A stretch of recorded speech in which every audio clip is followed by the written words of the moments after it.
Where is the wise man? Where is the scholar?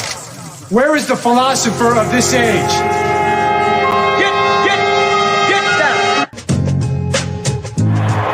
Baltimore!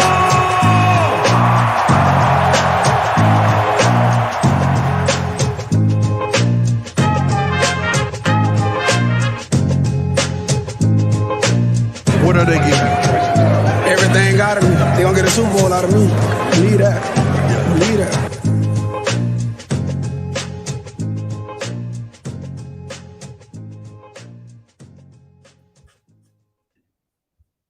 All right, welcome on back to another edition of the Baltimore Beatdown podcast. It is Friday, January 14th. We're coming to you guys a little live show, little lunch hour live show with the boys, just talking some ball. My name is Jake Luke. I'm joined by Spencer Nathaniel Schultz on my screen. How's it going, pal? Going quite well. Didn't get a lot of sleep last night, but starts to feel, I think that we're at a good spot now. The season has come to a close. Wild card weekend ahead of us, and a super wild card weekend. Pardon me, Mr. Goodell, sir. But ultimately, we have the saltiness is worn off. The bitter end is worn off. I feel like a lot. And now we can go back with some objective lenses and not have hindsight or nearsightedness or farsightedness or anything go too over the top. So I think everybody's ready for this offseason. I think people are starting to get really excited for this offseason. I'm really excited for this offseason. I've started cracking down on that tape, baby. I've already busted out like 5 of the top prospects, watched a couple games there. So I'm excited. I'm excited to review this season and move forward. Yeah. And we got Optimistic Avocado in the chat here. What's up, boys? Been a great year 3. And so this is kind of the close to year 3 as we move into year 4, which is crazy to say. And we're excited to be back. And we love the offseason. We had a great offseason last season. We had a ton of fun. So I think we're going to do it again. Yeah, we really did. And God, this time last year, it was fucking rough, man. There was some real true cynicism and a lot of negativity and toxicity surrounding the passing game and roster construction and all this kind of stuff that as much as it hurts that we will not be seeing the Ravens in the playoffs, I am glad that we're not having to deal with that right now. There's definitely been some negativity and some pockets of the fan base that are extremely dissatisfied, especially with the fact that Greg Roman is still employed, which I'm sure we'll get into, but I don't know. It does kind of feel like as we've been saying, it does kind of feel like that they were put out of their misery. I think everyone kind of knows what happened with this team and what they could have achieved, and the fact that they were a little kneecapped by the injuries. Well, maybe hopefully not to make too much of a pun there in the case of some of these players, but yeah, it definitely feels like people are kind of ready to turn the page. People are already talking draft, sending us draft stuff, and maybe who could be a good free agent target and things like that. Stuff that we'll certainly be getting into, and we're very excited to get into because, like you mentioned, that was really fun last offseason. And this year, we're going to be even less kind of handcuffed by COVID and stuff like that. Like we've been talking about, I got the new equipment that is going to make recording in person a lot easier, a lot more fun, and a lot more high quality. So I think we're ready to get into it. Yeah. So speaking of toxicity, we're going to need on that new mixer to clip this one up, and just brought this, one of my favorite songs, but a lot of it last year you mentioned following that Bills game, a lot of it to the end of this season. And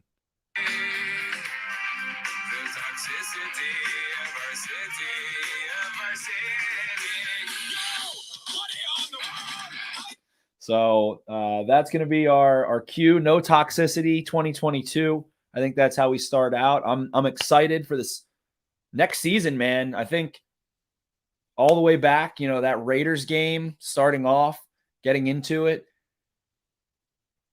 expectations were everywhere. I mean, at that point, starting off the year, we can just kind of start regular season. We don't want to go back into training camp, but that had a lot of its own messes. But that Raiders game to open, and Stanley at that point, you think is going to be good to go. You're like, all right, maybe he's a little rusty. We'll see what happens. Ngakoue and Max Crosby lay down the law there. So back then, just looking at expectations, I remember after that Raiders game, I think I tweeted out and said, I was too optimistic on this team after the injuries, and this looks like a 9-11 win team to me. They didn't quite get there. The injuries, of course, never stopped, but It was, I feel like this was a momentous season in the impact of kind of tempering expectations and being realistic, and that the Ravens, who won 25 games over the previous 2 seasons with double digit or single digit losses, 7 losses, they're 25-7. They were defeatable, they were beatable. And then the highs after that, though, that Lamar Jackson carried them to. I mean, they were the 1 seed in week 11, falling all the way down to out. So it truly was just a spike. It started low after that Raiders loss. It spiked up after that. They won their Super Bowl against the Chiefs, finally got that monkey off their back, finally crushed some of those narratives about, all of those can't play from behind Lamar, blah, blah, blah, blah, blah. So we don't have to hear about that again. Now we're going to have to hear about, I don't know. It's just good, man. It's just good in the end. The Ravens missed the playoffs. There's not going to be this playoff, what's going to happen with Lamar in the playoffs? Of course you'd love to be there, but the silver lining is, Lamar's going to choke in the playoffs. Lamar's going to choke. Lamar's going to choke. They've only won 1 game in the playoffs in the last decade, blah, blah, blah. So we don't have to deal with any of that. We don't have to deal with the system of a down toxicity there. And I think it's a good reset of the batteries. And I'm excited. And like Chuck Clark said, I'm excited to see how they bounce back from this. And they've got so many picks. They don't have a ton of money, but they could free some up. And I'm pumped up. The season in review was just exhausting as a whole. It was exhilarating. It was highs, it was lows, and nothing in between really, other than one big Chargers blowout and one big blowout, or I guess kind of got blown out 1.5 times by the Bengals there. So to be in every single game other than that down to the wire was just one for the books, man. Yeah, hopefully that's as close as I get to finding out what it's like to be a drug addict, because that's kind of what it probably did feel like, I would guess. Just an absolute roller coaster of a season. We are glad it's over, as we've probably been hammering into the ground maybe a little bit too much. But it's a relief, man, and this is a fun time of year. So I think we're excited into getting into all that. But today, we are going to keep it a little bit tight, as we're both technically on the clock right now, but taking a little lunch break to hop in here and talk a little bit of season in review. So we're not totally ready to leave it in the rearview mirror, as we do want to go position by position and include the coaching staff a little bit. Little exit interview is kind of the way that I phrased it in the title here. Exit interviews for the team. What went right, what went wrong, position by position. And I figure we can start however you want to start, pal. Yeah, let's start with the quarterback. Let's start with the pass game. Let's start with the quarterback and Lamar Jackson. And this year for him ends up, according to PFF, with a average distance of target of 10 yards on the dot, second in the NFL to Justin Fields. And we saw him really, especially in that opening stretch, push the ball at a historic rate. I believe through the first 6 games, his ADOT, his average distance of target, was consistently over 15 through that Denver game. I think it jumped up to like 17, 18, 19, and it backed people off a little bit. And the fact that they were doing that while they were still integrating running backs and Lamar was carrying a lot of the load in the run game was impressive. And I think that they set out to accomplish what they wanted to do in the offseason, which was get Lamar more consistent, deep, and driving the ball outside. We immediately saw in that Raiders game, his base looked great. He had good torque on the ball. He was driving the ball with a really high release point, throwing tall, so to speak, and driving the ball outside. It looked outstanding. So that was a physical kind of goal, and also like a strategic goal of theirs was to back everyone the fuck up. And I think they did that really effectively. Marquise Brown was a deep ball menace early in the season. And when the Ravens were having those highs, you think of that Denver deep touchdown, 61 air yards, the longest completed air distance of Lamar Jackson's career, 61.6 yards in the air in Denver. That's about how far the Mile High Miracle traveled. So he cut through the air there. I think that then, sadly, we saw them wear down. And what was their Achilles heel, so to speak, this year in the pass game? It became those pressure looks. And I think that Lamar struggled there in the quick game. So I think now, going back to revisit this offseason, it's going to be making sure that you're pre-snap communicating quickly, efficiently. When you get those pressure looks, you have those bullet slants.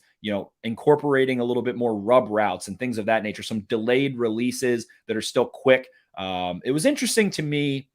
The Ravens again, I always like to say the Ravens get scorned by things and don't return to them. A staple of Greg Roman's pass game, which I guess, maybe Keith Williams, T. Martin, or Greg Roman himself, everyone involved got away from because of bad results. But we saw a lot of empty mirrored whip routes. And that was something we saw from James Prochet a good bit. And I think his only catch of 2021 or 2020 came on that or something. But that would have been a nice beater. Some of those whip routes, being able to tail in, tail out.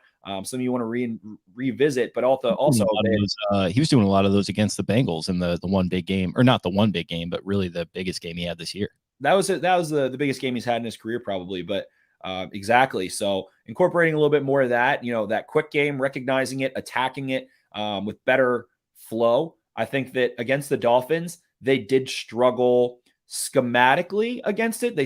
Greg Roman struggled to call plays effectively for it. And it felt like they were unprepared for it because they wanted to push the ball downfield. And the Dolphins were the team that said, hey, we can't let him hold the ball and push the ball downfield. They're tearing teams up with that. He nuked the Colts underneath a little bit with kind of a 4-man rush, and they were dropping 7. Their corners went down throughout that game. Xavier Rhodes went down. So there's a little bit of a caveat there, but ultimately teams took that away and the quick game wasn't there. And you think about how Sammy Watkins and Rashad Bateman, guys that Lamar didn't have a lot of time with in training camp, it was thrown off a little bit. Marquise Brown and Mark Andrews. Definite critique of mine is that the Ravens lack structure at times in those quote unquote route concepts that we always talk about. Mark Andrews and Marquise Brown, they wanted to bunch them a lot, like we see with Darren Waller and Hunter Renfrow, or Travis Kelce and Tyreek Hill at times, even though the Chiefs really don't do that much. But I think that they didn't play well in those situations at times. Some trips bunches did work at times. Jonas Schaefer highlighted some of the good ones at one point that they had going through the year. But then it kind of fell apart at times, and we continue to see them, run into each other or run too close to each other, or, both run hitches out of a tight alignment and things like that. So more things to clean up, but really just getting that quick game up to speed. It feels like, Lamar lived in the intermediate early in his career, especially that MVP season, the digs he would throw constantly, hitting those deep crossers, those in breakers, all of those things. So he had that in the bag. Then they work on the deep ball stuff. And last year they kind of didn't have the talent in 2020 outside. Now you bring in the talent. You work on the deep ball stuff. You get that in a good place. So now the final piece of the pass game for me is just having a better plan of attack against those pressure looks, being more confident against them, being able to watch the film over and over again all off season and be able to deliver those bullet slants, be able to deliver those, call those screens up a little better, some fake screen type things where you get a little bit more creative to it. Like we saw Joe Burrow hit the Ravens with that discount double check fake screen to CJ Uzama. So having some more elaborate pre-snap checks that can beat certain looks, I think is going to go far. So I think this pass game took a stride in the deep ball. I think Lamar continued to grow as a passer this year. Absolutely. Until he got sick, really, man. They had that Dolphins game. He gets sick and didn't really practice again and then gets hurt. So it was a tough, ending there. It was kind of a quiet sail into the abyss for Lamar's season, which had such an electric high about halfway through when the Ravens are, 6-2 and really starting to pump out some numbers. And he was on pace for 5,800 yards and all those things. So we also saw some more turnovers out of it. So Lamar took strides, but there's more work to be done. Yeah, I think so. And I don't know, man. I walk away from it feeling fairly positive. I think to all your points about ADOT and stuff like that, and passing efficiency, I think that's really what we were looking for. Like I said, coming out of that playoff loss against the Bills, with people, and myself included, incessantly bitching about the passing game and how it needs to be better. They ended, I think, 17th in passing DVOA last year. They ended 16th in passing DVOA this year. So, only an improvement by one spot. But I feel like if they had continued on the path that they were on, they could have easily been top 10. And they probably weren't going to look as good as they looked consistently throughout the year if he had remained in the lineup, but ultimately, he struggled a couple games, and those struggles were well documented. But it wasn't just him, man. It was the fact that this offense just completely sputtered out along the offensive line. I think improving that, obviously, we've touched on that, is going to be key. We barely even saw him and Rashad Bateman together, and the fact that Bateman, I think, looked as good as he did even without Jackson in the lineup. I mean, it could have been Huntley throwing him the ball. It was Josh Johnson in that one game. He looked really freaking good, man. So finding a way to get him involved, whether it's through quick hitters or whatever else, I mean, his game looks freaking complete. He was good in the short areas. He was good in intermediate. He was good going down the sidelines, beating guys, even like Denzel Ward one-on-one, whether it was through the air or just getting himself open. So very excited for seeing how they get him involved. And even with just some like moderate to like average pass protection, I'm excited to see what they can do next year. So for me, I'm going to give the quarterbacks as a whole, and we don't really need to touch on Huntley too much. We've talked about that ad nauseum the last couple of weeks. I'm going to give the quarterbacks as a group a B, just a flat B. They did a nice job this season. Yeah, there were a lot of turnovers, and you go back to that Browns game, that Chiefs game, even 2 picks in the first quarter, both really bad. So I'm gonna go with a B- here. It was at one point looking like it was going to be an A- or an A, but ultimately there's some things to tweak. But we saw progression. We saw them get better ultimately. So with that being said, we know what to improve on. You mentioned Rashad Bateman, the way he's able to sink his hips, man. We can get into the receivers now a little bit more so. So we'll segue into that, and then we'll segue into pass protection from there, and then the offensive line as a whole. But this receiving group, and we're going to include Mark Andrews in that, as obviously the Ravens by far #1 leading receiver, first team All-Pro Mark Andrews, getting 41 out of 50 votes today, cementing himself, 107 catches, 1,316 yards, 9 touchdowns, a top 5 season by a tight end all time. And even if you take that Steelers game away, or let's say, I guess my philosophy was take the Rams game away. That doesn't justify his stats as well, but because that was the extra game. But ultimately, an all-time great season from a tight end, regardless who was playing quarterback, with Lamar Jackson, without Lamar Jackson. Mark Andrews, unbelievable driving force, unbelievable force multiplier. The tenacity that he brought in the run game and after the catch was the biggest takeaway for me. And I think that you can see, if you go back and look at just still images of Mark Andrews as a rookie versus now, and this is my jump off. It's off season time. It's time for Spenny workouts. Time for Spenny checking out dudes' bods. Mark Andrews is cut up now. He was big. He looked like he had some big arms, but now, he's vascular. He looks more leaned out a lot, probably lost, couple pounds of bad weight that he had on him in his upper body, and has decreased his body fat percentage down some. I think it's easy to see him posting those freaking spandex pics in the off season, showing off his junk. That's crazy, because he and all these guys, they're low key kind of party boys. So that's impressive by him. I'm not judging his social life at all, but the fact that he's able to do what he's done with his body, considering all that's pretty impressive stuff. So good for him. And he is the type 1 Terminator, man. To do what he did, to play as many snaps as he did, he was on the field for the second most pass plays of any tight end in the NFL, trailing only Dalton Schultz, my kin. So he is a unparalleled, champion for diabetic athletes that we haven't seen. I know he's involved in all that stuff, but we're here to grade his play. And his play was outstanding, breaking tackles, dragging defenses, converting first downs. I think he had the 3rd most first down receptions in the NFL, 75 this season, trailing Kupp and Devontae Adams, if I'm not mistaken. So unbelievable season from him, elite season from him. He gets rewarded with first team All-Pro, and you really can't ask for much better. He cut the drops down. PFF hit him with 3 drops. SIS hit him with 3 drops as well. So, that has been an issue for him at times and did not plague him this season. So Andrews improved in every possible way, continues to grow and get better, and is the headliner here of a spectacular season. He is really, especially once the backup quarterbacks came in that couldn't push the ball down the field, the fact that he's getting so much attention and still doing what he did, still able to make those contested catches. PFF has him 7th in the NFL, I think, with 16 contested catches, ultimately showing that he is unstoppable and is going to be a player that can transcend above and beyond coverage, dictating what he does. So absolutely nuked man coverage this year. I think that it truly is 1A and 1B for who is the best man coverage beating tight end in the NFL between him and Kelsey.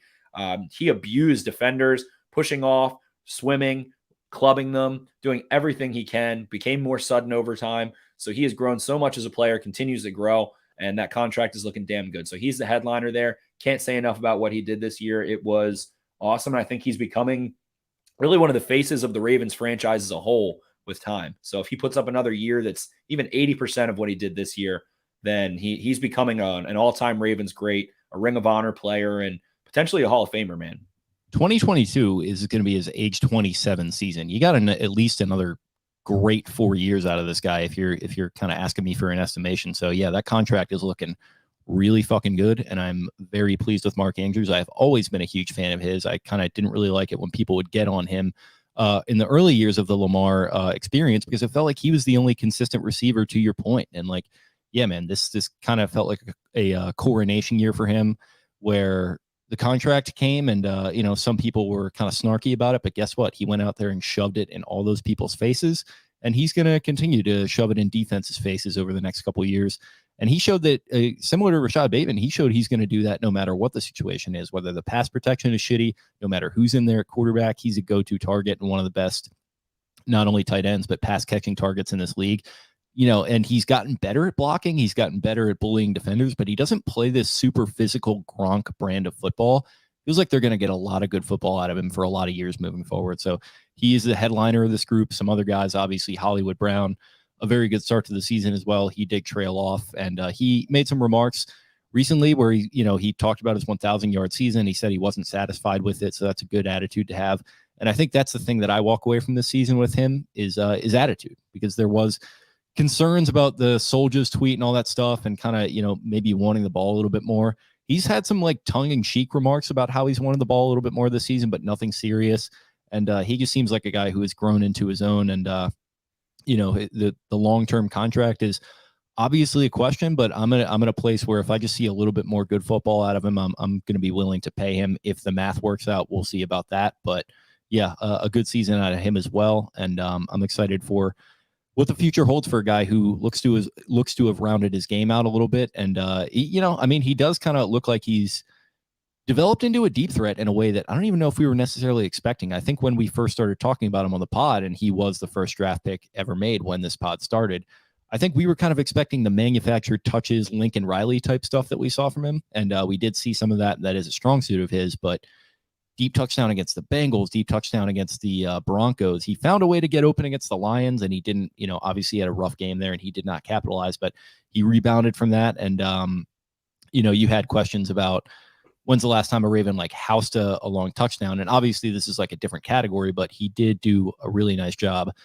getting behind defenses and making them pay for it with his speed. And it feels like we did, kind of see him capitalize on that a little bit more. We got T-Dub commenting here in YouTube saying he needs to show more fight. I can agree with that, but I don't know. To me, he looked like more of an all-around complete receiver, and he did kind of add the deep touchdowns, which I liked. I think we saw more fight out of him this year, and really it dropped off when Lamar Jackson went out. I mean, he posted 3 100-yard games, just box score scouting.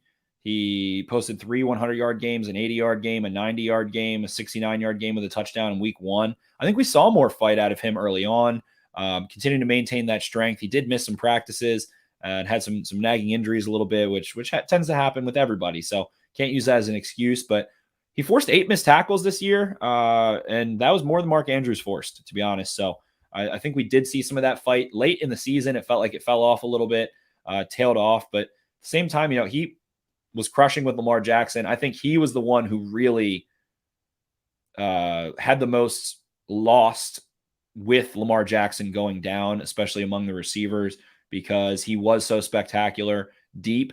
If you go look at his ADOT over the first, 10 weeks, it was, 14.6, and then dropped down to 7.1 with the backup quarterbacks.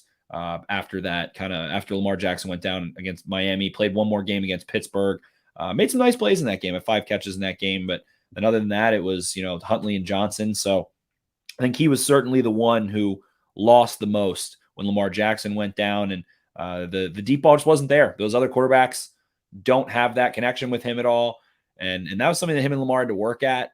At Oklahoma, I mean, he was a great deep ball receiver, and expected him to be able to just kind of do some things. He, to me, he is a better zone beating deep ball receiver, and I would like to see him used more in the slot. His usage this year was primarily out wide. I think he took around 60% of snaps out wide, 65% of snaps out wide, according to Sports Info Solutions. I want to see him in the slot more. And that leads into another question we'll get into more this offseason, but I would like the Ravens to add yet another, and it doesn't have to be a first-round receiver, and maybe it can be a cheaper veteran, but I would like to see them add a more functional Sammy Watkins got hurt. We knew that was going to happen. That's why we were happy that they drafted Rashad Bateman, who unfortunately also got hurt. But want to see another body in the receiver room that is a boundary body that can break tackles, that is sort of like a T. Higgins almost, that is in between that body type of Rashad Bateman and Mark Andrews. Daniel Jeremiah always talks about building out your starting five like an NBA team or a basketball team. You want the different types. You want the point, you want the combo guards, you want your forwards, and you want a center. And Mark Andrews obviously is that center right now. So I think they need to add, that's what Miles Boykin was supposed to be. But I think they need to add someone that's, in that 6'1", 6'2", over 200-pound range that can fight a little bit more, free up Marquise Brown to go in the slot. That way he can run between splits and zone coverage. I think he's better when he is tighter overall on the field, especially against more physical cornerbacks that are athletically gifted. So I would like to see that change. So I still think he's not, long story short, I still think he's not being used all the way correctly, but it's more of a result of needing him out wide. They have so many bodies in the slot with Andrews and Prochet and Duvernay and, Wallace now too. All those guys work out of the slot. Bateman's really good in the slot even too. So they needed him out wide still. He's been their number one outside receiver for the last couple of years. And I don't think that was the vision for him from a lot of scouts, from a lot of the media scouts, and ultimately from that. But I do think the deep ball stuff has been awesome, and I want to see that continue to grow. But doing it more from the slot a little bit, where you can kind of dictate coverage into safeties and through linebackers and safeties and forcing passes off, pass offs, being able to run some post corners and things like that a little bit more so. So again, I do want to see the Ravens add another bigger body that is just simply freaking better than Miles Boykin to this receiving core. I have a man crush on Jawan Jennings. He is a restricted free agent. So just throwing that out. The 49ers receiver? Yep, 6'3". I'm pretty sure he works out of the slot a lot too. He does, yeah, 6'3", but he can. I'd be excited to see him in a more expanded role because he has been on fire for them the last couple of weeks. So that could be an interesting move. There are plenty of guys. We've been talking about this bubble for a while. So there are a lot of guys that could maybe come in and play the role that you're talking about. But there's going to be some options, and I would like to see them continue to invest in it.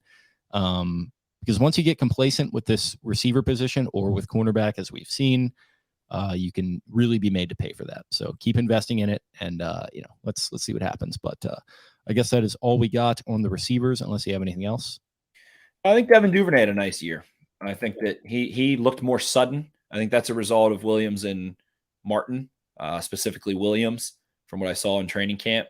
And I want to see him force more missed tackles. I see right now Sarah Ellison and Gordon McGinnis chatting about Devin Duvernay leading the NFL in punt return yardage. And Gordon McGinnis says, if I had one prediction that holds zero weight, it's that Devin Duvernay will have 30-plus carries.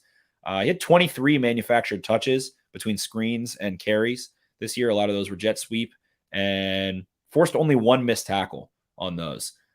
So I want to see him, improve there a little bit. He broke a lot of tackles, didn't force missed tackles, broke a lot of tackles at Texas. And I want to see him kind of return to that physicality a little bit more so and continue to be confident, but he made strides. That Vikings catch that he had in the back of the end zone was probably the play of the year. That maybe Odafe Owe, Justin Tucker are the three that come to mind against the Lions. Justin Tucker, Odafe Owe's forced fumble against the Chiefs for play of the year. So those, moments are spectacular. I think you can see what Duvernay can do with the concentration and has that straight line speed. So continuing to get more sudden, and also just want to see him. he wants to hit the burners whenever he gets these manufactured touches. He's not a very sudden guy. He did improve there, like I said, but I want to see him be able to skate across, his vision improve there in those manufactured touches and be able to make guys miss. But very nice year from him. Thought he had a nice role, converted some first downs, scored a couple touchdowns.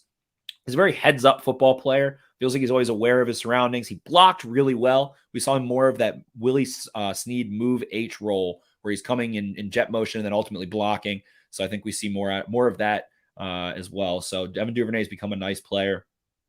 We'll talk more about Prochet and Wallace another time, but getting to grades, I would give this receiving core, and Sammy Watkins involved too, who did miss games, but made kind of 3 game-winning or tying plays.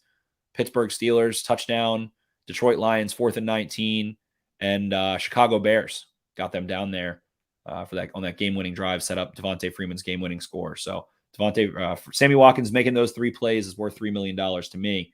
Again, it's going to be like a B- for me. Andrews, the headliner there. Marquise Brown fell off a little bit as we talked about, and then the ancillary options. Watkins made a couple nice plays, wasn't spectacular necessarily. Duvernay made some nice plays, wasn't spectacular. James Prochet looks like a guy that is going to be a nice underneath focus, concentration, hands candidate, and some potential from Wallace. So I'll go B-.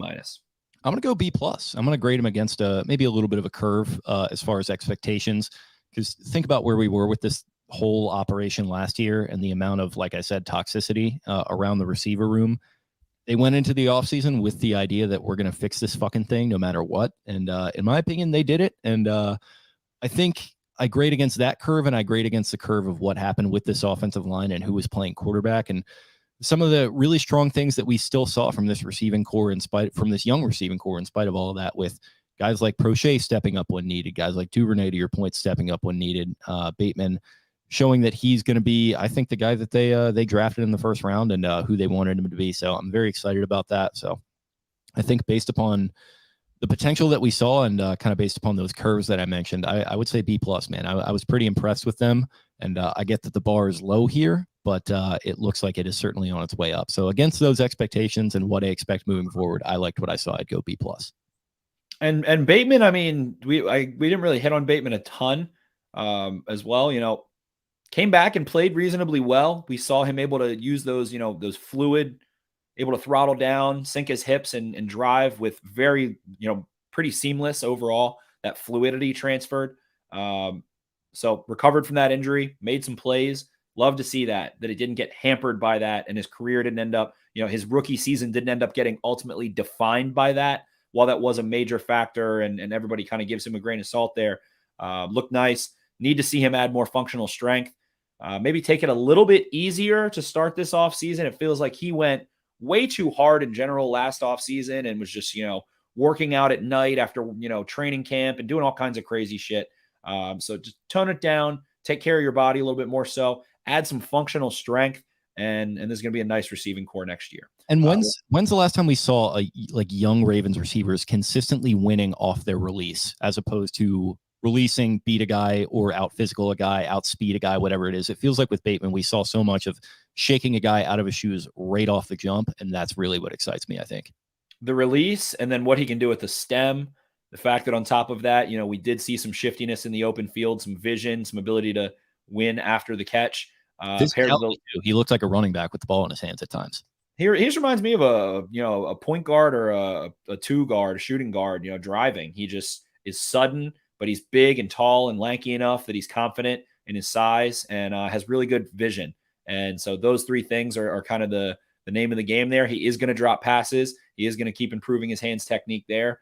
That was something that plagued him at Minnesota a bit, but all the best receivers in the NFL, pretty much all of the leading receivers drop the most passes because they want to hurt defenses the most and run through the catch point. So taking it easy there, it will be a thing as well, but just that functional strength, getting that weight back up a little bit, feeling more confident there, explosiveness, but the release package, what he can do with the stem in any direction on any break. And like you mentioned, he drew a couple defensive pass interferences against the Vikings. We see him on the fly, just fucking take off for Lamar Jackson and make a big play, getting them to score before half when they're down 17-3, I believe. It might have been a different timeline, but whatever. So yeah, all those things, a lot of promise there. And if he can just have a healthy offseason, I mean, that's what we're going to say about every single player. They can just have a healthy offseason and add a little strength there, then this is a really nice group.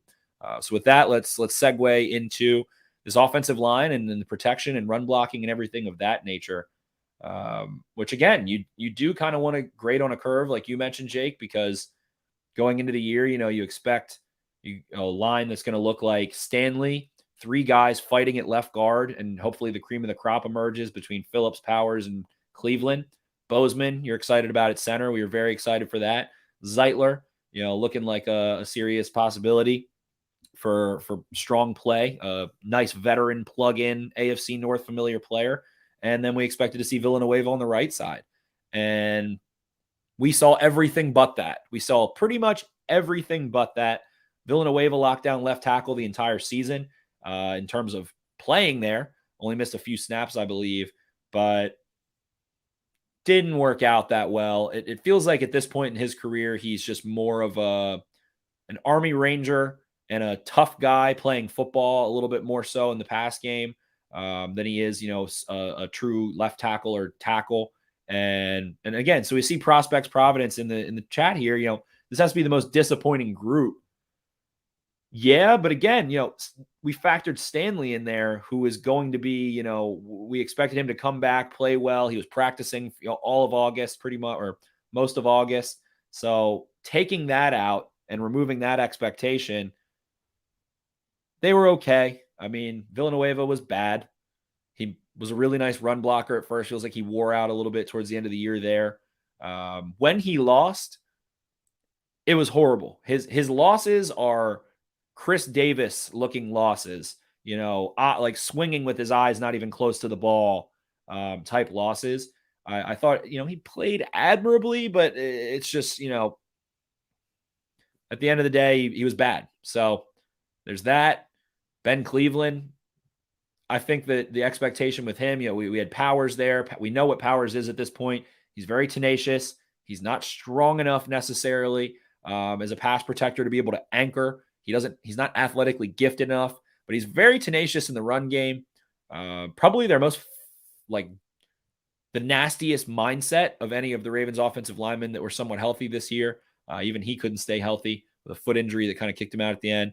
Then we have Phillips, who ends up having to play right tackle, which, when McCary goes down and he's been down and both of those guys are injured, awful at right tackle. He looked very promising at left guard against the Raiders, I'd say, before that injury, and would have been able to grow there. So that was something that was really disappointing this year to me, was not being able to see Tyree Phillips at left guard and get a month there or 2 months there and grow there, because I think he has the ability to drive off the ball. I think he has the ability to navigate through traffic. I think he's athletic enough to work to the second level and, is a tackle. So he does have a relatively decent idea for his pass sets. Has played a lot of tackle. He's got length. He's a big boy playing guard. So I think we were robbed of that. And then Ben Cleveland, to me, the left guard position, he's a huge dude and he's really muscular. And there's people saying how nasty he was in training camp and things like that. But he was kind of soft this year. I'm going to say it. He was soft. He didn't finish. He doesn't drive off the ball. It's 2 steps, 3 steps, and then done a lot of the time. The Pittsburgh Steelers game was a very high note for him to end on in that sense. I think that he's a really high-level processor in pass protection. He has an outstanding anchor. He's very smart there. He looks for work there very well. He's a much better, at this point, pass protector than run blocker, and that's okay. So, he's going to grow there, and that's why I want to see the Ravens surround him with more nasty types this offseason to get that mindset of finishing reps, putting asses in the grass, being physical, Baltimore Ravens football. And I think he needs to grow there. He's very stiff. His stance is very poor. He needs to do Pilates. Somehow he needs to be more of a badass while doing Pilates. So if he can figure out that synapse, that transfer of energy between those two, that flow state of those polar opposites, then I think he'll be in a good place. What did you think of Bradley Bozeman's move to center this year, Jake? I thought it was really good. I thought it was solid. And it just feels like he kind of rounded out his game into a much more solid all-around player. Liked what I saw from him in space. I mean, obviously we know I'm not as much of an O-line guru as somebody like you or Cole, but it just felt like he was kind of the anchor of the offensive line as a center should be. And this is a position, let's not forget, that was maybe one of the biggest problem positions we've ever seen from them in 2020 with Skura back there and whoever else, losing balls, losing snaps. It kind of felt like 2013-esque when they were running like Gino Gradkowski out there. And it's just like, God, like, what are we doing with the center position? So, credit on them for finding an in-house option and going out there and saying like, hey, this guy was a center in college at a very big program. He's cut his teeth at left guard. He's ready for this move. Some people were skeptical about it. I don't think I necessarily was, but it was definitely a little bit of a holding pattern. And I liked what we saw from him in that move to center. And I also, the Kevin Zeitler move, very under the radar one. The very first move that the 2021 Ravens kind of made was going out and picking up Kevin Zeitler after the Giants let him go. And it really got lost in the shuffle because if you think about that free agency and the sort of that opening salvo with all the wide receivers and how pissed off people were getting, I think it got lost in the shuffle a little bit, and it got kind of papered over by the fact, or maybe marred by the fact that they didn't really do a ton else in free agency or a ton else exciting. So people were kind of just like, Kevin Zeitler, yeah, okay, that was a good move. You would expect it from them, whatever. We're more interested in some of these other exciting moves that they're making or maybe not making to kind of better put that. So I love those two guys and what they put forth in a little bit of a holding pattern with the left guard spot. You mentioned that they do need to see more from Cleveland. They certainly do. We don't have to talk out of school too much here, but we have heard that they maybe want to see more from Cleveland in other respects as far as off the field stuff. Not that, he's a bad guy or anything, but just maybe kind of, sharpening up those work habits a little bit. So from that respect, and I think from talking about expectations a little bit with the tackle position, you mentioned Villanueva played admirably. That's a very good way to put it. But in this case, it just means that he was kind of shitty and he was put in a shitty situation. So what are you going to do? It's not totally his fault. We saw some really good stuff out of McCary at right tackle. So as much as like this is a position where it's like, man, they really are kind of the reason that this offense fell apart, I'm willing to give them a flat C, just a C for this offensive line group for me. Yeah, I mean, McCary gets extended. He's going to be a Raven for a while. I think he's going to be that sixth man. I think he had a nice year. Here's some high praise from Von Miller. I think that he kind of, debunked that his arms weren't long enough to play tackle, back to his kind of natural position at tackle, and is able to play all five positions. So I would say McCary and Zeitler, Bozeman, those were the bright spots. As you mentioned, Zeitler had a very quiet year. I'm going to go ultimately this one, I'm going to go C+. I think that they performed admirably considering the group. If you look at what they had in like week 10 or week 18, and then we're told that was going to be who you had in week 10 or 18 back in August, you would probably say to yourself, all right, this is going to be an average group. And I think that's what they were. And, they definitely benefited from having a Greg Roman run game that we saw really take off towards the second half of the season, down the stretch, able to make hay against the Packers, the Rams, the Steelers, a lot of games there at times. So I think that helped them. They got better in that regard. I think we saw a lot more effective combo blocking. We saw less man gap scheme stuff for them this year and then zone. And that was probably a little bit more to do with who the backs were.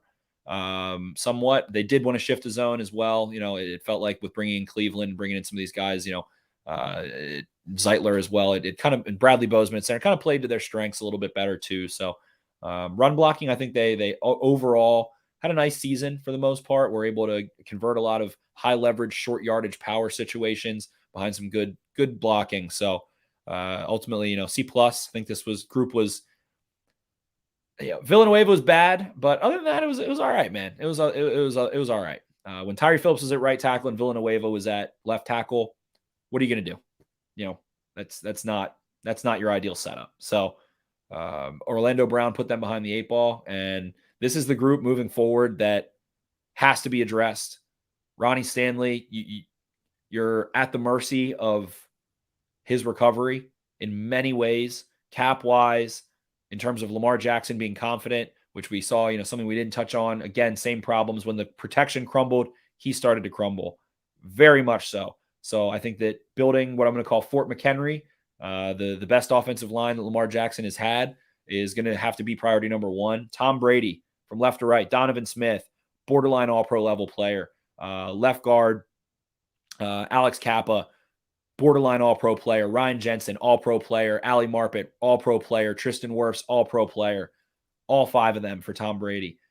Patrick Mahomes, they they trade for Orlando Brown. They signed Joe Thuney to the biggest guard contract in history. They draft Creed Humphrey, who would have been my number 1 center this year, last year, or any year.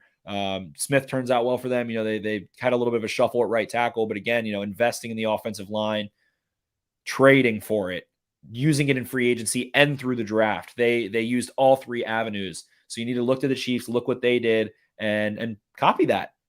You need to. And Lamar Jackson can take you so much further behind a dominant offensive line with just this group of this receiving core, which is a B. Like we said, Jake, we're at a B plus with the receiving core, what we see from them as a whole, considering expectations. If you give Lamar Jackson that, he's going to take you far. You're going to be in the playoffs. You're going to be winning divisions. You're going to be winning a game or two. Factor in J.K. Dobbins and Gus Edwards coming back. Maybe Nick Boyle can get healthy next year. You might be looking at a really balanced offense, but you must ensure that Ronnie Stanley being unable to play or unable to play at a high level is not the reason why your season feels derailed offensively. Have to address the draft, have to address free agency. And as I said, make a trade if it's there. If there's someone on the move. I don't know if we'll ever see another Orlando Brown type situation where someone's that unhappy over which side of the line they're playing. But if there's someone to be had, get them. Rodney Hudson last year, the Cardinals traded for. And, DeAndre Hopkins went down, that hurt them. But Rodney Hudson was incredible for the Cardinals, turned their offense into such a better rushing offense and so much more confident in pass protection. So look around the league, look at these young quarterbacks that are playing well, then look at their offensive line. Then look at a guy like Daniel Jones or Trevor Lawrence or some of these other younger quarterbacks. Lamar's not young anymore. He's going into that time where he's starting to be a vet. He's the franchise. So we can't really use the Y word anymore, but got to make sure he has a dominant offensive line next year. And then overall, we can kind of wrap up this offense. And I'd give this offense a B minus. I mean, they stuck in games. You touched on running backs.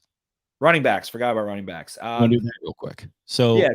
Just quickly, I'll give the floor to you. I have 30 seconds. Devontae Freeman and Latavius Murray greatly exceeded my expectations. Freeman looked like he had a lot more juice than I expected. Murray was a nice short yardage back, but neither of those guys are game breakers.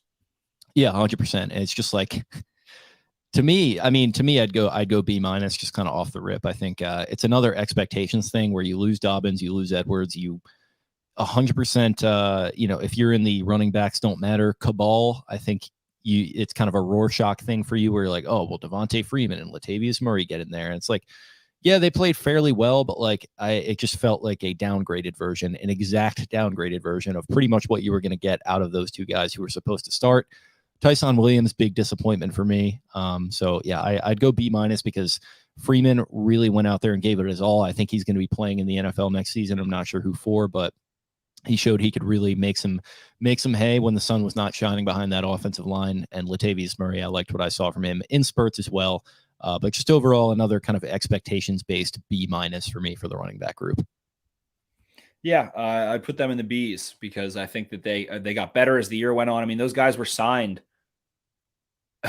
right before the Raiders game. Yep. Right before the Raiders game. And we see Tyson Williams. I mean, from him, just felt like he lacked the physicality that they wanted out of him and lacked the finishing touches. Special teams was not a high effort player on special teams, and that goes a long way when you're an undrafted guy. Borderline, he narrowly made the team. He was one of the guys that made the team. When those guys make the team, what are they doing? When you're roster number, when you're player 51, what are you doing? You're playing special teams or you're not playing. Like, that had to be it. And that's what happens, not just with John Harbaugh as a special teams coach. And we have to hammer that point to the end of the earth. Every team in the NFL, if you're not giving the effort there, if you're not showing the physicality, and then the hardest hit I saw any player in the NFL take this year was Tyson Williams basically closing his eyes, stopping his feet, and bending down on kick return and getting cream cheese smeared 10 yards into Devin Duvernay. The effort wasn't there, and it feels like, they made comments lightly alluding to it, and then those progressed and progressed and progressed into the point where they didn't use him. They bring back Nate McCreary, and it felt like we were going to see him or something. But at the end of the day, we saw one Nate McCreary. Nate McCreary. Nate McCreary Carey. Yeah, there's a yeah, but Prospects is chiming in here in the comments saying the coaching staff kind of screwed Williams. It is hard to get going when the coaching staff just doesn't like you. Well, look what happened, pal. Like, J.K. Dobbins and Gus Edwards goes down within weeks of each other. They probably wanted to like him more than they wanted anything in the world. I mean, and when you're an undrafted guy and you got maybe one or, two chances, hopefully he gets more in his career, but you really got to find a way to impress. You got to find a way to work your way into the rotation, especially when they probably, like I said, want to like you a lot. I think he probably just didn't give them a ton of reasons, if we're being 100% honest, and hopefully he gets more chances, but you got to take the bull by the horns and run when you get that opportunity. And it seems like he probably just didn't do that. For sure. Like you said, they wanted to like him. And I think they made comments slowly about, why he wasn't playing. And then you kept hearing special teams. And they felt that he wasn't earning the right to be the guy who is carrying the load for the Baltimore Ravens team. You feel like he's not the guy who earned the ball. You have to earn the football. You're the one carrying the football. Couple fumbles, and I don't mean to rail on him or anything, but Tyson Williams has this long touchdown against the Raiders. He's kind of the de facto guy they need to use. Freeman, Murray have not even been there yet. Can barely get into the game. Long touchdown on 4th and 1. The expectation on that was a 14-yard run. It was probably their highest expectation run of the season. He did make a guy kind of miss a little bit, was able to beat an angle, but everyone's like, oh, well, he had a 39-yard touchdown. It was like, yeah, the Raiders weren't close to touching him from the time he had the ball in his hand. Like, their offensive line paved the way out. So I think everyone kind of jumped the gun there and then was like, all right, we got this explosive back. That's awesome. That's awesome. That's awesome. And then from there, some fumbles happened, he's not finishing plays, and we don't see what's going on in practice every day. And to me, Gus Edwards last year played like 150 special team snaps. When he was a rookie in 2018, he comes up, he has one good game. Let's say Tyson Williams had one good game. Guess what? Gus Edwards was playing special teams 2018, 2019, 2020, wrecking dudes and going all out, balls to the wall as an end of roster player that gets a UDFA end of roster player. So compare those two on special teams, and I think you have your answer why. But we don't need to harp on the running backs too long. Ultimately, they were what they were. They were, an undrafted guy that had a chance, didn't go with it. And then a couple vets that showed they had some legs still. Murray had a nice game against the Broncos a couple times. Not a shake and bake kind of guy, kind of just runs where he's supposed to. And I think he did a nice job on short yardage situations a few times. So that rounds out the offense. Yeah, so overall, I'd give the offense a B. Really liked what I saw in the first half from the passing game. And then it felt like the running game actually kind of kept them in some of these games down the stretch. So overall, it's a B. I think I gave them, let me pull up. I had it written down. So I gave them a B, a B plus, a C, and a B minus. So yeah, I'd go overall average B. Loved what I saw in the first half of the season from the passing game, like I said. And it was not a great hang in the second half of the year, but you consider expectations and it's a little understandable. Yeah, it's almost even tough to give them a grade just because of what was envisioned through the draft and then what we ended up seeing on the field late in the season. That first half, like you mentioned, we did see a couple of struggle games out of Lamar Jackson. The Dolphins game and that Steelers game was kind of tough, but leads a game tying drive at the end of the game in a tight divisional race. The Bengals game was a little not great, but yeah, B minus for me, I guess. C plus, B minus, right on the border there. 79.7, we'll call it. See if the professor wants to bump you up to a B minus, hopefully. But it's just hard. Both sides of the ball, man. And really the offense. Stanley truly was such a catalyst and $100 million player with a massive cap hit that you're counting on and not being there. Then those backs, all those things. So it's kind of the incomplete the professor is going to give you till the midterm of the next semester to finish your project and see, because we're going to get to see hopefully a more complete version of this offense. But some strides were taken, so there were some shortcomings. And And that's why the Steelers game we didn't even ever really get into it, because it just was what it was. It was a lot of backups and not a lot of guys that you were relying on in August. And they fought admirable. Villanueva played admirable what was bad. I would say that was the second half of the season. The Ravens fought admirably offensively, but they weren't good. So it was I don't know. It's a very strange evaluation of that side of the ball, I feel like. Yeah, 100%. And I think we've more than said our piece on it. So moving over to the other side of the ball, do you want to start on the defensive line? Yeah, let's start on the defensive line. I'm going to start in a weird place. I'm going to start with Broderick Washington, who not, maybe an impact player, maybe doesn't turn out to be an impact player or a starter in this league, but he had an off the field, off season incident, and a lot questioned if he was going to be able to make the team. So I think he answered that emphatically. Again, another guy who came back looking more lean, looking more in shape. I think that he did a really nice job against the run. We saw him active on stunts as a pass rusher, lay some devastating hits a couple of times. I think he was the one who almost forced the fumble against the Browns in the second Browns game. He smacked Baker Mayfield, I believe, and the Browns ended up gaining yards out of that on what was a fumble, so the Ravens had to challenge it and take a sack away. So I thought he was a nice role player.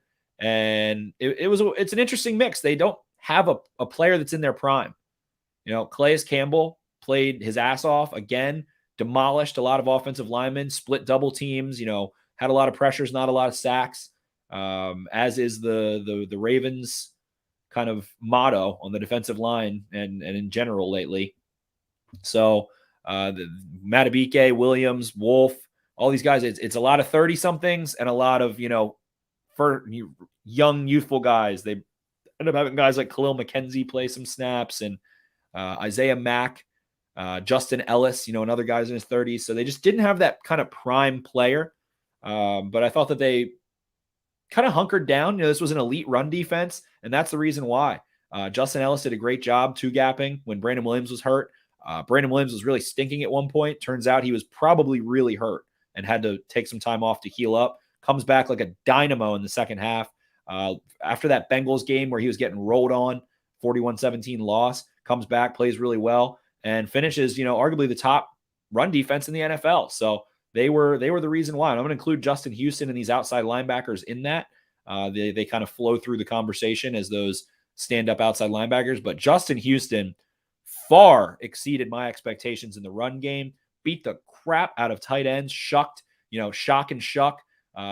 Shake, shack, shuck, whatever you want to call it, so well against tackles, set the edge so well. I think Odafe Owe was really strong there as well as they expected when they drafted him. Tyus Bowser made strides there. Tyus Bowser strides that he's made, and it really almost makes me teary-eyed, his injury, because he is such a good developing player that has stuck with it with a smile on his face for 4 years. It really makes me emotional that he got that injury a little bit, which is ridiculous, but that's where we are. What he did setting the edge, man, sticking his face mask into guy. He is a smaller guy relative to an offensive tackle. He's about 6'3", maybe 250.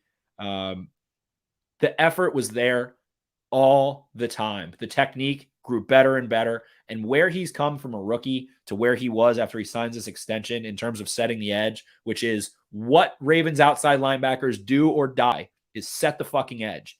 And he did it so consistently this season, and we're not crazy high on PFF grades, but I think they would agree with you. The consistent player, made plays, ended up being able to convert sacks late in the season when they needed them. It really does make me a little emotional, that injury that he sustained, because he has become such a testament of having a good attitude, working hard, and not wasting your talents, and turned into such a successful player this year.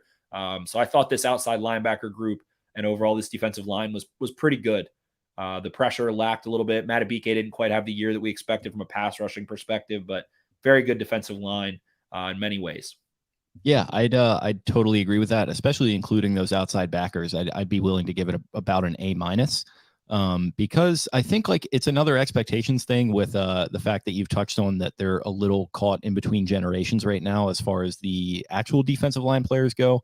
Calais Campbell contemplating retirement on one end, and then you've got some of these other younger guys like Broderick Washington, Mack and McKenzie, who, one of whom was a draft pick. The other two are kind of no-namers, but I think they all did a really nice job stepping in and providing some disruption and also kind of setting up well against the run and doing what they have to do, and then including those outside backers. Talked about Tyus Bowser. He was just impressive every single week, even if he wasn't getting a sack. I think, what did he end with, like 7 or 8 total? But man, he just did a really good job setting the edge, being just completely solid in what he had to do. And I think they didn't really feel the loss of Matt Judon in the way that some were expecting because of just his quietly very solid play. And you mentioned the attitude as well. I mean, like, Glenn Clark has gotten to know him very well through doing the Tyus Bowser show, and he said that he is one of the nicest young guys that he's ever met and has just a tremendous attitude both in his approach to life and in his approach to work. So very impressed by him, and saw some very similar things from Owe as well, who looks like a guy who there's a lot to be excited about there. I mean, we've talked about it ad nauseum. Love what we saw from him, and just really need to see more of it, and need to see more of him on the field in 2022, which I think obviously we're going to, if everything shakes out health-wise. And then Justin Houston, just a very solid player and a guy who I wouldn't mind bringing back for another year. Sneaky, not as old as you would think. So if he wants to come back and try to run it back for another year, he wanted to come to Baltimore. So I think that could be something worth exploring for both parties. So yeah, A- for me for this defensive line group as a whole. Certainly. I'm gonna go B, just because you still don't have that kind of dominant force. We never saw a game where the pass rush really took over. I think a big part of that is that the Ravens care very much about stopping the run, first down specifically, and they wanted to rely on that secondary, which without Marcus Peters still was a secondary with $100 million corner, Tavon Young coming back, who they like a lot, Deshaun Elliott, up and coming starter, Chuck Clark, a very smart player who's capable in coverage, and then Anthony Averett. I mean, he was a 4th round pick. He started on a national championship team for Alabama. I think Averett had a nice year ultimately. So they want to ensure that on first down, you're throwing into that coverage or not getting anything on the ground, more so. And that's by philosophy. And some people hate it and want more sacks and want to see a Raven have 18 sacks. But I mean, a guy like Robert Quinn can go do that on the Bears, and their defense still wasn't good. So that pass rush still wasn't quite there for me. I think that the trio of edge rushers consistently, generated pressure game in and game out. Somebody was getting home. There was a sack. Somebody was having a 4-5 pressure game.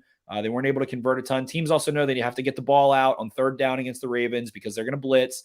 They're going to give you looks, which they backed off of when the depth got really limited. But overall, this was a very underrated group, I'd say. I was like I said, Broderick Washington, Justin Ellis, very impressive to me. Matabike, I want to highlight, wrecks the run still. Wrecks the run, man, especially on zone concepts, especially backside. So, he lacks the instinct or the kind of feel for when a quarterback is going to take off and when he needs to shed in his pass rush and go attack the quarterback, which is why we didn't see a lot of sacks. It felt like he had a lot of opportunities that he let kind of slip through his fingers. So want to see him improve there. He might not have that kind of innate ability. Some guys have it, some guys don't. It's something you can work at, but just need to be more aware of more quickly and figure out how to shed more quickly and where the quarterback's going to go, where the lanes are, things like that. Sacks are very volatile overall, but I thought Matabike had a very strong season overall, despite, not recording a lot of sacks. So B+ from me. And this is a unit that I don't think we've seen the last of Calais Campbell. I don't think we've seen the last of Brandon Williams, to be honest. From his comments, he said, I'm not going anywhere else. If they need me, I'm here, basically. It's kind of like the Anthony Levine or the Jimmy Smith. They all have that same mindset that I'm a Raven. I'm a Raven defender, and I'm going to do what it takes. This is my home. He's been here, a decade now. So I expect to see him probably back on a very limited contract next year. Derek Wolfe is the wild card of this situation. And, we'll talk more about him in offseason previews and stuff, but they don't really save a lot of money by letting him go. And I know he was very unhappy with kind of the COVID protocol. So a weird situation there that I think would have took this group over the top, especially, doing what they did against the run without him, crazy, to be honest, crazy. So a good group that needs to get younger. I think they're going to spend some draft picks there and things of that nature. So I'm excited to see the future of this group. I think Campbell does come back ultimately.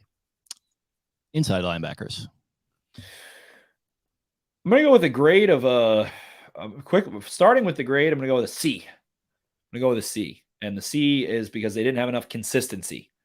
Patrick Queen, awful start to the season. Had a great preseason, which reflected what we saw later in the year, I think.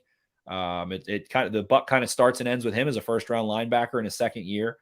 And again, can play toxicity here. I think people kind of got sucked into some missed tackles and some things. I mean, Jeremiah Owusu-Koramoah, regarded as, an absolute steal in the draft, missed 17 tackles this season and also missed a lot of football games. Patrick Queen, 17 missed tackles this season, regarded as a bust. And that's mentioned about one, not about the other. Saw a lot more consistency, and I swear I hit the nail on the head. This is where I'm going to toot my own horn. I swear to God, was turning his shoulders and running to the sideline and allowing people to cut back on him in the pass game, in the run game. There was the play against the Colts. I think it was Jonathan Taylor, where there was staggered defenders. That's what you want to do. Stagger, where the nearest defender plays the cutback. The next defender plays like in between the cutback and the other defenders on the sideline. All of them, and the whole defense had horrible, awful missed tackles in the beginning of the season. As a whole, Queen was definitely the headliner of it. Turning your shoulders and running to the sideline versus staying square. When you watch the combine, I know Big Cat is not watching linebacker drills at the combine in protest this year, but when you watch the linebacker drills, watch what linebackers practice. Staying square, staying shoulders parallel with the line of scrimmage so that you can work laterally and open up. He runs 4.5. He can jump. He's an extremely good athlete, 4-star running back. And when they reduced his snaps, everybody talks about the change from Mike to Will. We've addressed that. It was a little overstated. He still plays a lot of Mike, played more Will, but still played a lot of Mike. They reduced his snaps. They brought Josh Bynes in, took stuff off his plate pre-snap, had him in base defense and base nickel, took him off on third down, and then put him back, kept putting him back, rebuilt, build him back up, ramp him back up, and it turned out really well. He played more calmly. He took on blocks much more effectively with a nastier attitude. He tackled better. I think he only allowed one touchdown in coverage this year, and it was against Cooper fucking Kupp. So I think we saw him not be an impact coverage defender, but also not be a weakness. So, for him, I think the grade is a C plus specifically, and that C again for consistency, because we haven't seen him do it for a whole year yet. Just like the Ravens seasons, highs and lows, couple middle ground games, but he had some dominant games. He also had some abysmal games, especially early on. So looking for him he started hot with the Raiders. He had a great game against the Raiders, but after that, awful, bad game against the Chiefs, bad games against the Colts and things like that. So with him, 22 years old, looking to continue to see the growth. Started to blow up a lot of plays. I think he turned into a pretty good run defender late in the season when the Ravens really started to buckle down and be great against the run. So I think that he's in a good spot moving forward. Just need to see that consistency finally. He's on the verge of being a star, and I can feel it, but it just needs to be more consistent in his approach every single time when he's approaching ball carriers, all of those things. So a lot of improvement there. I'm excited to see what the future holds for him. Yeah, me too. And I'd go a C for this group as well. Liked what we saw from Josh Bynes. It's pretty much exactly what you would expect. So liked him. It's unfortunate we didn't get to see LJ Ford. We didn't get to see much of Malik Harrison, so kind of in a holding pattern with those guys, but I feel like that's going to help when they are back into the lineup and, God willing, fully healthy and ready to go. And then just some of the younger guys. Christian Welch, I mean, he was a good special teamer. Chris Board kind of just did what Chris Board does. So yeah, it's a C for me, and I want to see more from Patrick Queen consistency wise next year. But I don't know. I'm in a place where I'm quietly confident that we're going to be getting more of that. So it's a C for me. Yeah, Welch got some snaps. Board, I thought Board played really well. They have him play a dime backer, man coverage type role on the field on third down a good bit. They also mugged him over the A gap a lot. I thought he had a nice year quietly. I think he played close to probably 400 snaps for them. So a very effective defender. Had some nice blitzes, sack here and there, things of that nature. The Ravens on the most they allowed in a game running the ball this year was against the Vikings, 131 yards, and 66 of that was on a bad outside toss that they let up. So I hate to be that guy. I hate taking away one long run. That long run counts more than any of the other ones. So you shouldn't take it away. But 131 yards. They only let up 100 yards rushing total 5 times. One of those was 100 on the dot against the Cleveland Browns, who, are supposed to be a juggernaut running the football and didn't do that. So this was a really stout rushing unit. They just don't have an impact coverage player. And I don't think Queen is ever going to be an impact coverage player. So that's why, maybe his first round pick may never be garnered, but it was a late first, whatever. So they didn't have that impact player. Bynes played really well, like you said. He's limited athletically at this point in his career, but the processing's there. Great against the run, solid tackler, made a lot of big plays for them, kept things in place. Feels like he really helped communication up front. And I think this unit is strong against the run, but still lacking something against the pass by nature. And again, the Ravens do care more about the running than the pass from that front seven, and they want those 5 DBs to be the ones that are mainly dealing with what is dictated in coverage. So, moving on to the secondary. Then, how do you feel? Man, this is a tough evaluation. I kind of just want to give it a, because it just felt like kind of a joke with some of the stuff that they had to deal with as far as the beginning of the year with the tackling issues that were well noted. Marlon Humphrey against Jamar Chase in that first Bengals matchup was kind of a tough scene. Losing Deshaun Elliott, losing Marcus Peters, losing Marlon Humphrey. Ultimately, it was kind of a joke, the guys that they were running out there by the end of the year. But overall, I go B-. I mean, the chuckleheads have to be well represented here with Chuck Clark, who had a very good season. And I liked what I saw from him. Deshaun Elliott really rounded into his own, really looked like the player that I was a little skeptical he could ultimately become, but a lot of people were on that hype train when he was a 6th-round pick, however many years ago. He looked really good until he got hurt. Marlon obviously had a strong season. He did have some struggles that were well documented, but I think overall it was relatively understandable. Unfortunate to be missing Marcus Peters, but you had Averett step in there and I think do a pretty nice job. I think people kind of, I don't know why, but it felt like people were biased against the idea that Anthony Averett could be a solid player, but he ultimately, I think, rounded into one, and expectations wise, it looked pretty good from him. And then, look at Tavon Young running out there and being one of the only healthy defensive backs that they had for most of the year. That was a pleasant surprise. So overall, yeah, I'd go B- for the secondary. I think they could have done better tackling. They could have made more big plays and had more interceptions. You gotta be better in that department. I remember ahead of 2016, they were doing that tennis ball drill, and they just kind of out of nowhere, I think led by Eric Weddle in his first year there, they got a ton of interceptions. So maybe do something like that. Let's get some more interceptions, start forcing some more fumbles, get that fruit punch back into the mix, and be better overall next season. Because when this group is humming, they're capable of being in the A's. But the way things worked out, I'd go B-. Yeah, I mean, obviously the second half of the season is a lot different, especially once Marlon Humphrey goes down. But really, you were without one corner. I mean, teams lose corners. You're without Marcus Peters, and Jimmy Smith missed some time, but he wasn't even playing anyway. So they were bad in the first half of the season. That was the weakness of the team, I would say, by far and away. And I think that Marlon Humphrey had his worst year. His highlight of his season was probably against the Chargers, when he shut down Mike Williams a couple times and generally had a really strong game. They had a couple miscommunications against the Vikings. I don't think Adam Thielen played in that one, if I remember correctly. And they let up a deep ball to Justin Jefferson, but held him quiet otherwise, and a little miscommunication there. But miscommunication was the name of the game this season. Whenever they needed to pass off, they fucked it up a lot. Well, not every time, but much more significantly than they have in years past. Even when it was, 3 guys that had started and been in this defense for a while. So Marcus Peters hurts. Is that the reason why? To a degree, but it was still, Marlon Humphrey and Chuck Clark were making mistakes together.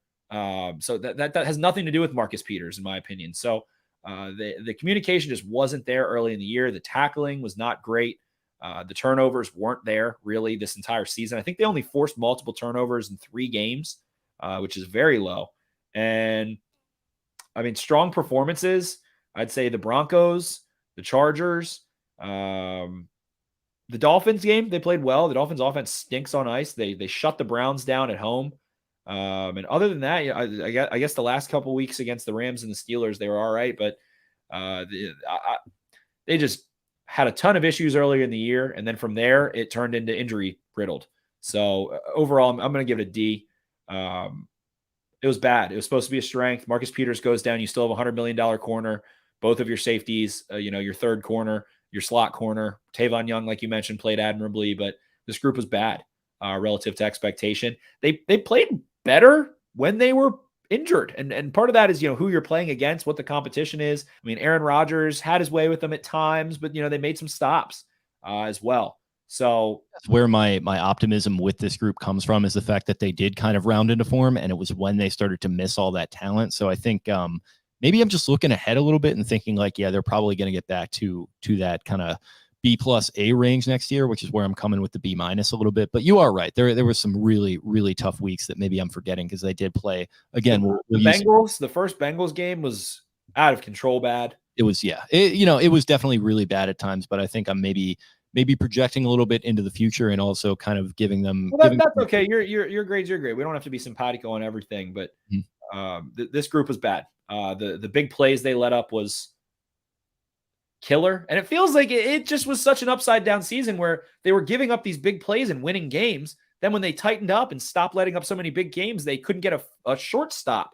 They couldn't get a Derek Jeter or Nomar Garciaparra. 2-4. They played well against the Rams and the Steelers, I would say. 4th and 6, I want to say. 4th and 8. And you give those up, and those are the games. And obviously the offense didn't do them any favors. You didn't get the run support, I guess you would say, as far as baseball terms go. So I feel a little bit bad for them with those respects. But yeah, ultimately, the Lions game, they were having trouble. The Raiders game, they got torched late in that game. The Chiefs game, they got torched. The Bengals, they got torched. They let up a 75-yard touchdown to Jonathan Taylor against the Colts on a screen, which then turned into Michael Pittman long touchdown on Anthony Averett. CJ Uzoma absolutely sunned Marlon Humphrey on that long touchdown. Made Deshaun Elliott miss in space. The tackling was bad. The communication was bad.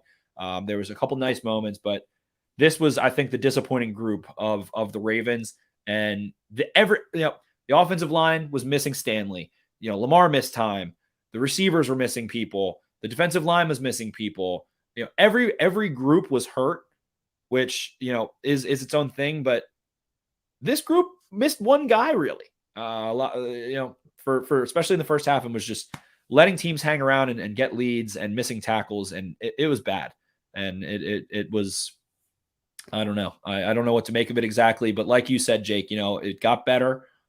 Once Marlon went down, it was less big plays allowed. Part of that is probably playing more conservative coverage, rushing 4, dropping more guys, keeping things in front of you, not wanting to die by that, but things of that nature. Even they did though. That Bears game, everybody flipped out. They left Chris Westry one-on-one with freaking Marquise Goodwin, who is not a good receiver, had one good year in his 10-year career, and then got torched. So I just don't think there were a lot of high moments for the secondary at all. And it's supposed to be the backbone of the team, even if a guy goes down. 100%. So I think they're going to be making some investments there this coming off season. There are going to be some good names on the market. So we will be watching this space, as some smart people would say. Special teams. I'm going to go A. Yeah. I'll go A plus, because so many guys were hurt. And you got Robert Jackson comes in and plays on special teams, and Pat Ricard goes down, who's a huge special teams player for you. There was so much volatility at the bottom of the roster to continue to be able to have those guys prepared, to not be giving up long touchdowns and tons of big plays in kick coverage was a blessing. Justin Tucker obviously drives that. I want to give a shout out to Nick Moore, the long snapper. Received a couple All-Pro votes as well. I think he was one of only 4 Ravens to receive All-Pro votes. And he was spectacular. Not only as a long snapper, dude had like 9 tackles this year. He had so many tackles, and he is a little bit of a brick shit house covering kicks, covering punts. Oh my God. Nick Moore has a little highlight tape that could be made. Maybe I'll get there at some point when I'm like full blown off season, like in like May or April or something, or like May or June or something. He's kind of a badass, man. And the snaps all looked pretty clean. There was a couple that Sam Cook bailed him out a little tiny bit, but very clean overall, received all-pro votes in his first year. So that's a huge part of it. And then, of course, Devin Duvernay, Justin Tucker are all-pros. Devin Duvernay is a monster. Chris Board is a monster. Malik Harrison is a monster. Tony Jefferson was a monster on special teams. A lot of these guys, Christian Welch, monster. Tylan Wallace, monster. Tylan Wallace, one of the best gunners in the NFL. I'll go ahead and put that out there. Split so many double teams. Yeah, I'm actually I'm going to switch to an A+ too, because I don't know if I'd say I forgot about the fact, but it came to me that they recovered an onside kick. So you get an A+ just for that. Unfortunate they couldn't do anything with it. They might actually be in the fucking playoffs if the offense had. But big on them for that. Devin Duvernay getting the nod as a first-team All-Pro returner. And I think you and I talked about it in 2020. Like, why is Devin Duvernay not the punt returner? Why are they going with Prochet? And Prochet was fine there, but I mean, Devin Duvernay, he just adds a whole different element to it with his speed and straight line athleticism. So, yeah, you're right. A+. I want to see if I can get a list of every Devin Duvernay return and the yardage on it. Every time he touched the ball, it was 10 yards as a punt returner. Every single time he touched the ball, it was 10 yards. And he didn't have a really prolific, he had a couple long ones, like 30, 35 yards. So for him to lead the NFL in punt return average without having that, crazy long return, incredible. I mean, kick return as well, consistently putting the ball at the 35. So it's crazy. He had the one against the Chiefs last year, the long kick return, but that man just goes upfield, wades his way through, and has enough speed. He doesn't start doing he is the polar opposite of the classic bullshit punt returner that is making squiggles and then gets 3 yards by running 40 yards. He gets 18 yards by running 21 total yards. The decisiveness is there. It is beautiful to watch. He's big enough. He's got, a thick trunk and the speed. So he can run through some arm tackles. In punt return, feels like he's getting better vision. Never did it at Texas. Said he never did it in high school either, which is crazy to think that someone that runs a 4.443 was a Texas sprinter, a state winning, I think it was like a 5A hurdles champion or 100-meter champion in Texas, wasn't a returner. So that just shows you how loaded Texas football teams are at 5A. But overall, incredible year from him. A joy to watch on all 22. Just watch him do the right thing. I think the kick returns really did suffer when Pat Ricard went down because he was clearing the way for him so well. But we saw Chris Horton navigate some little misdirection setups a couple times, and Duvernay followed those well and made guys miss and broke tackles. So absolutely deserving of being an all-pro returner this year. Braxton Berrios had some monster kick returns. I think he walked away with that one and probably was a little better in the kick return department. But Duvernay leading the NFL in return yardage without having those monster returns. I don't think he ever had more than 60. His highest total in punt returns was 67 yards against the Raiders.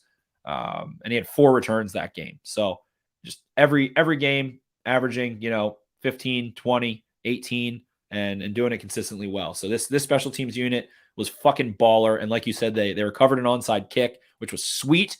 We might not see another one of those for 10 years for the Ravens. So I will say my one walking away point, every time you onside kick, you should be trying to ping the dumbest looking person with the ball. I can't remember what movie it is, but it's like, who's my bitch? Who's my bitch? Who's my bitch? There's my bitch. I think it's The Replacements, actually. And then ping that linebacker, that clunky linebacker, or that run blocking tight end with the ball. Whoever's in that front line, ding it off of them. And that's how you get onside kicks at a higher rate. Very hard to do, but I think you'll convert more by trying that. Yeah, 100%. So A+ from both of us in that category. Very well earned from a couple different first team All-Pros in this group. So very good job by them, and nice job by Chris. Three special teamers earned All-Pro votes for the Ravens. Yeah, exactly. So Nick Moore getting a couple votes as well. So shout out to them. Shout out to Chris Horton continuing to grow that profile. Keep an eye on young Chris. Coaching, I'm going to go B+. I think there's a lot of consternation right now with this coaching staff as a whole. But looking at it from a objective point of view, these guys, in some respects, I think they made some lemonade with lemons in some respects, especially considering what they had to deal with in secondary on defense with all the insane injuries, and then right from Jump Street with this offense along the line. I don't know. I think They did probably about as well as I would have expected, and I know we want to see some more growth with this offense, and whether that's going to happen with Greg Roman or not, we'll see. He has not been handed his pink slip as of yet, so I'm expecting him to be back for 2022 at this point, and it's kind of whatever. So hopefully we see some growth in that respect, but overall, as far as what they did with what they had, I liked, and I love me some John Harbaugh, and I think some of the fact that they lost 6 games straight, it does have to come back to them a little bit. There has to be some accountability. I did not love what I saw from John down the stretch in that Rams game, and from the other guys from that matter. But overall, I commend them for doing what they did with this group. I think if you have even an average coaching staff, you have what happened to them this year injury wise. I think it could have looked a lot worse. So shout out to them, B+. Week to week, game plan wise, and being able to limit your opponent, A+. I think that they navigated these opponents, taking away Devontae Adams versus, Cooper Kupp didn't really burn them. The defense made some mistakes on field, but like navigating things defensively week to week, navigating things offensively week to week. I thought that they did a good job overall, aside from, that Dolphins game. They got kind of shell shocked with the pressure, and that hurt them a couple times. But overall, I don't think there was really any during the week planning, like getting ready for your opponent. I think they did an outstanding job this year, especially in lieu of the injuries. I think keeping all of that in-game coaching decisions. One thing I am tired of in retrospect, I am tired of the gathering of the quarterback to see if you want to go for it. I think we need to put that one to bed, John. I think we're tired of seeing that a little bit. I am, at least. In terms of it was crazy good with Lamar against the Seahawks. It was an awesome moment. But at this time, everybody knows you want to go for it all the time. Just fucking go for it. I'm sick of the theatrics of that a little bit.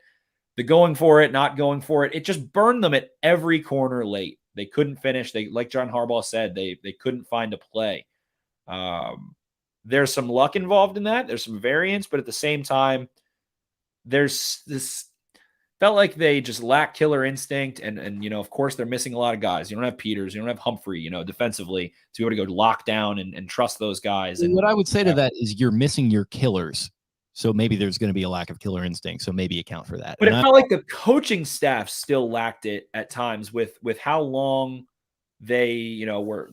It just felt like there was this. You're right. If you think about the Rams that I was repping, when you get down to when you get down into the red area with the Rams, there's definitely a lack of killer instinct with the play calling there by Greg, and there was a lack of it in the players against the Steelers when Huntley throws the interception in the end zone. So you're right. There is kind of there needed to be better in that respect. I think both the players and the coaches down the stretch, and that is what cost them some of these games.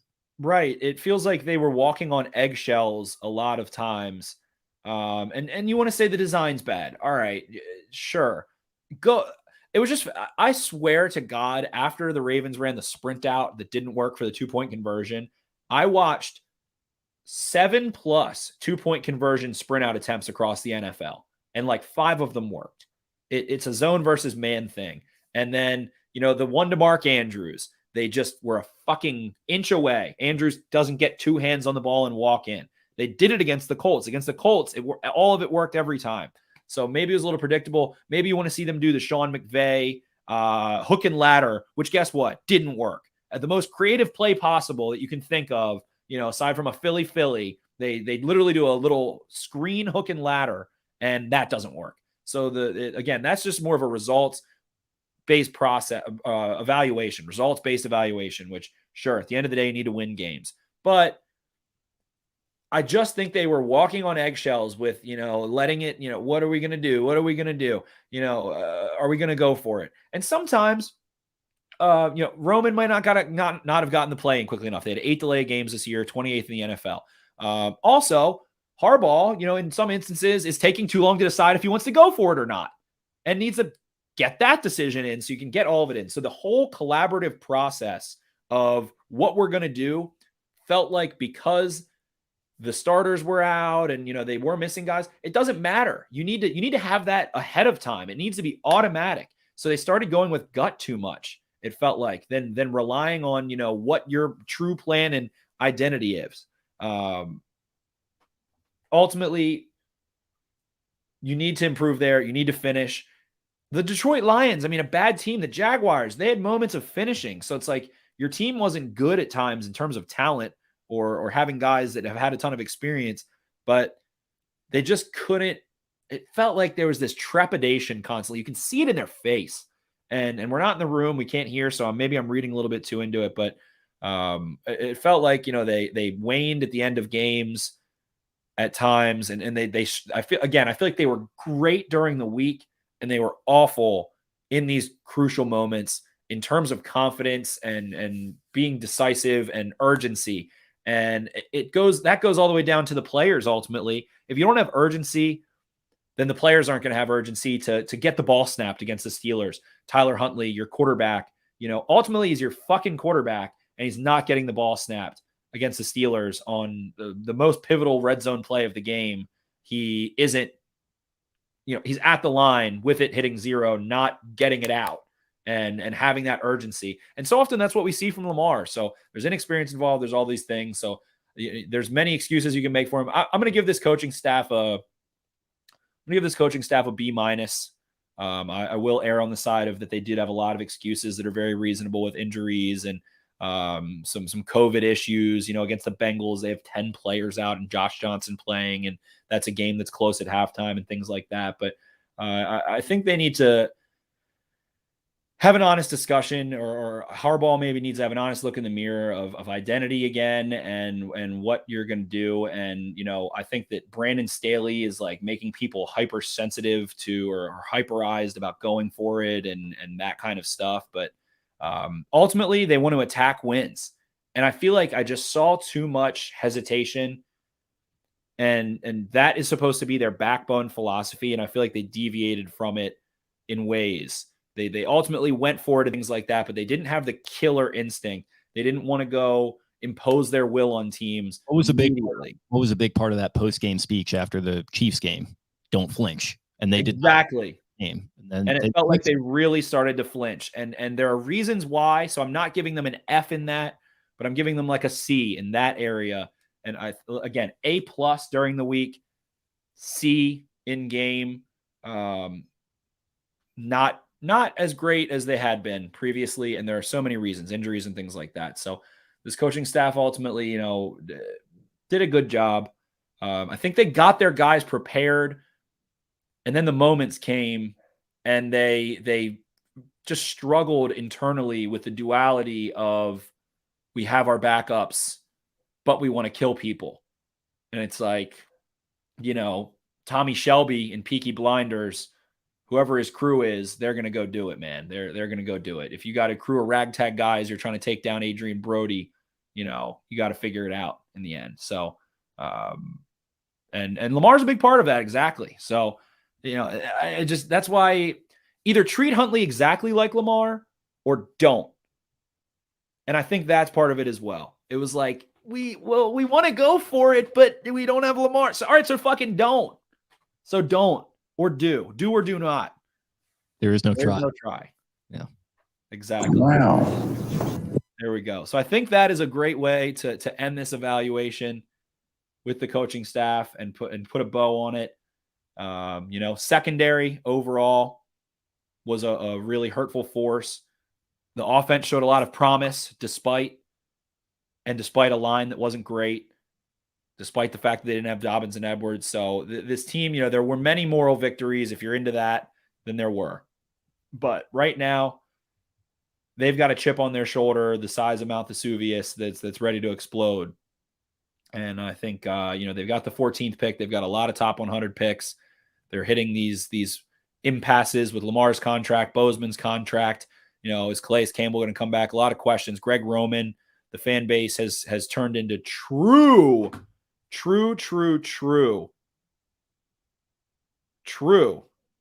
trying to play toxicity. We need to get that one. Whatever. We'll get that one queued up on the soundboard. Yeah, send me the audio file. Yeah, there we go. So truly has gotten to that point in time with him. So we'll see what happens with all that stuff. This isn't an off-season preview. This is the review. This is the exit interview. And the Baltimore Ravens, at the end of the day, their record was an L. They had a losing record, and they missed the playoffs. 8-9, second losing season under John Harbaugh. and is handed to him by the man who's never had a losing season, Mike Tomlin, at the end of the year there. So they were admirable. You tip your hat to them for their efforts, but it wasn't enough. And there are reasons why. But at the end of the day, we're talking about the end of the Ravens season as we're going into Wild Card weekend. So there we are. Good enough. Yeah. But yeah, overall, I mean, a very, very memorable season, if nothing else. I think we've both kind of waxed poetic about some of the biggest moments in the history of M&T Bank Stadium came this year, multiple.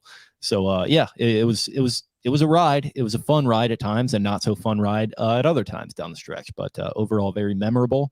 And like we said, we're turning the page, and I think going through this and doing this exercise, about an hour and a half long episode, it looks like it was probably a pretty necessary part of turning that page, and we're going to be getting more into off-season type stuff as we move forward. But we do both kind of have to get out of here. So you got anything else before we get rolling?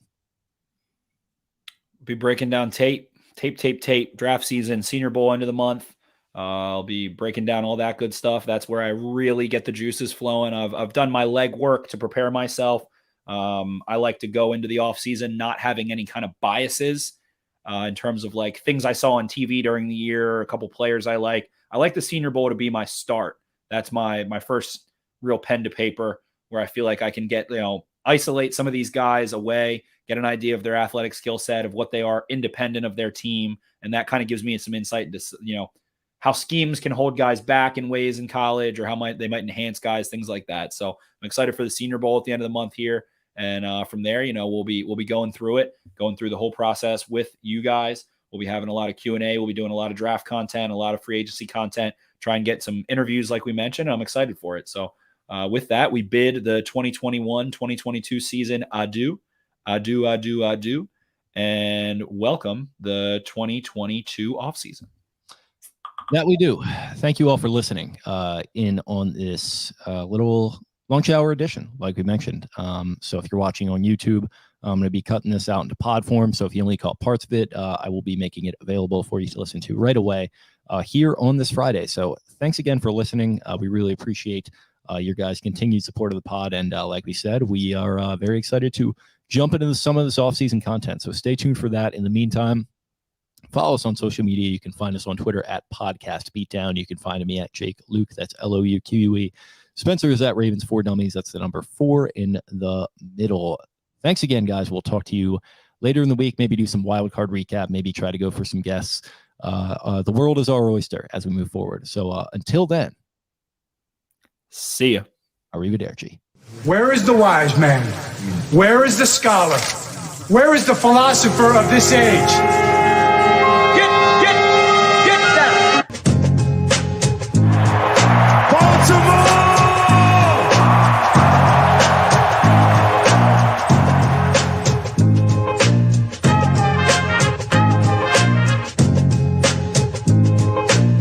What are they getting? Everything out of me. They gonna get a Super Bowl out of me.